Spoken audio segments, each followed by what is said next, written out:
Hi అండి. Potato బజ్జీని ఒకసారి ఇలా ట్రై చేయండి. చాలా బావుంటుంది. ముందుగా పొటాటోస్‌ని తీసుకొని పీల్ తీసి ఇలా స్లైసెస్‌గా కట్ చేసుకోవాలి.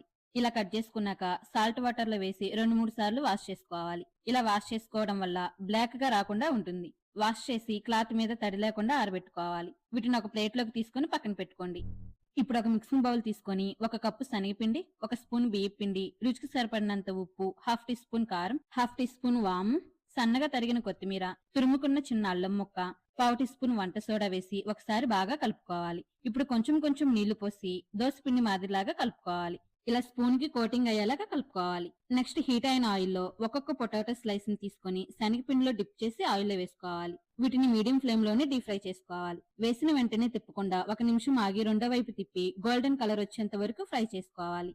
వీటిని ఒక ప్లేట్లోకి తీసుకోవాలి. మిగతా బజ్జీలను కూడా ఇదే విధంగా ఫ్రై చేసుకోవాలి. అంతే అండి, ఎంతో టేస్టీగా ఉండే ఆలు బజ్జీ రెడీ. మీరు కూడా తప్పకుండా